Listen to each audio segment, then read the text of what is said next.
Ya, baik Bapak dan Ibu, saya lanjut ke berikutnya, sekedar pengantar tadi dari latar belakang. Sekarang dalam melaksanakan praktek baik peningkatan kompetensi literasi guru melalui PMM ini, ada tantangannya Bapak Ibu. Tantangan yang saya dapati itu, guru merasa perencanaan berbasis data itu adalah bagian dari tanggung jawab kepala sekolah saja atau tim tertentu saja, sehingga tidak merasa penting untuk membahas hal tersebut. Tantangan yang kedua yaitu guru menganggap tidak memiliki waktu atau tidak merasa butuh untuk masuk mengikuti pelatihan di PMM. Itu tantangan yang saya dapati, yang saya temui. Mereka merasa tidak butuh, akhirnya tidak masuk. Padahal di situ banyak hal atau ilmu yang perlu kita belajar bersama untuk mendukung proses kita di kelas. Jadi kalau kita mau siswa seperti ini, maka topik yang saya pilih di PMM yang mana? Di PMM ada menu yang pelatihan mandiri, itu banyak topik di situ yang ada kaitan dengan pengembangan kompetensi Bapak Ibu sekalian. Yang berikut aksi nyata yang saya buat. Yang pertama ini alurnya ya Bapak Ibu, karena dalam praktek baik itu harus kita menyampaikan alurnya sesuai alur start, situasi atau latar belakang, tantangan, aksi, baru result. Sekarang di bagian aksi. Aksi yang saya lakukan dalam melakukan praktek baik, yang pertama saya sosialisasikan rapor pendidikan di guru-guru saya. Kemudian setelah guru melihat, kita sama-sama menyusun IRB, identifikasi, refleksi, dan benahi, dan menyepakati yang mana program yang akan kita tetapkan yang bisa masuk ke BOS untuk pelaksanaan peningkatan kompetensi pada guru tersebut supaya disesuaikan dengan hasil daripada rapor pendidikan tadi. Jadi saya sosialisasi dulu, baru kita membuat komitmen. Komitmen yang dibuat itu kan guru-guru sudah lihat hasilnya, kemudian sama-sama menetapkan setuju tidak kita melakukan pengembangan agar ke depan lagi nilai daripada rapor pendidikan khususnya di literasi dan numerasi ini ditingkatkan melalui PMM. Kalau disepakati atau membuat komitmen untuk ya atau mari melakukan bersama untuk kemajuan, maka komitmen itu ditetapkan sebagai komitmen bersama atau keputusan bersama. Ya, jadi komitmen yang kami buat itu adalah kami bersepakat untuk peningkatan literasi melalui PMM. Setelah komitmen yang dibuat, maka selanjutnya yang ketiga yaitu melaksanakan komitmen tersebut. Saya sudah memasang target bahwa kita mulai minggu ini sampai minggu ketiga atau minggu kedua.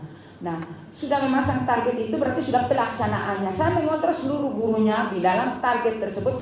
Ya, yang keempat itu kepala sekolah mengontrol itu minggu pertama saya kontrol sudah masuk atau belum, sudah sampai modul keberapa. Minggu ketiga kalau memangnya saya target 3 minggu, berarti minggu ketiga saya sudah mewajibkan seluruh guru kirim aksi nyatanya ke grup. Link aksi nyata untuk dikomentari oleh guru-guru itu di grup. Dari link itu saya list satu-satu. Nomor 1 siapa linknya, so ada. Nomor 2 link ada. Nomor 3. Jangan bukan berarti dia bilang saya kirim aksi nyata. Tidak.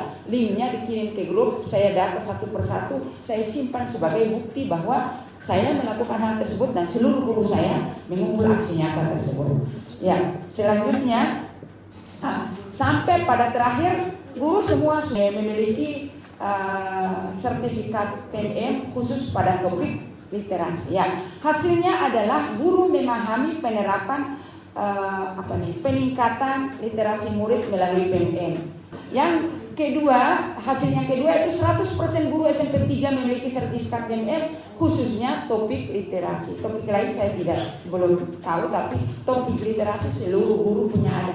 Baik guru yang lagi 6 bulan pensiun maupun guru yang tidak tahu laptop, semuanya ada. Caranya bagaimana? Tadi di aksi itu saya lupa menyampaikan satu.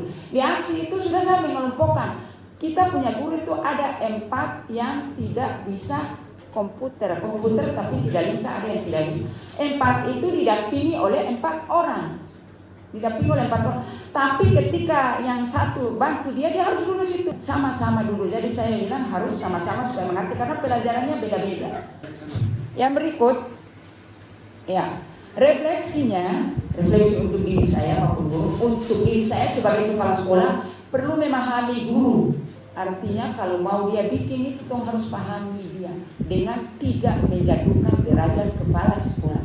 Kita perlu memahami guru. Kalau guru yang ini dia harus seperti ini, dia sudah bikin. Kalau yang ini sedikit pahit, caranya harus begini. Jadi kepala sekolah harus mampu memahami guru tersebut dan mampu menggerakkan dia untuk dia bisa mau mengikuti apa yang dilakukan sebagai program di sekolah tersebut. Jadi mengetahui cara bagaimana membuat guru untuk mau mengikuti apa yang diarahkan oleh guru. Untuk itu saya tetap belajar untuk membangun komunikasi dengan guru agar dapat melakukan perubahan demi kemajuan sekolah. Jadi bangun komunikasi itu masing-masing orang itu beda-beda ya.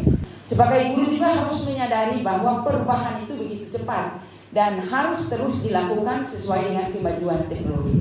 Terlalu cepat perubahan, maka mari Bapak Ibu kita sama-sama bergerak melalui PMM. Jadi mari belajar bersama untuk meningkatkan kompetensi diri. Bapak Ibu harus punya komitmen. Sesudah saya dari sini, Bapak Ibu harus punya 1 sertifikat. Sebelumnya saya perlu lanjut dulu materi tentang aksi nyata. Saya ambil tentang bimbingan konseling kayak dasar. Nah di sini saya isi modul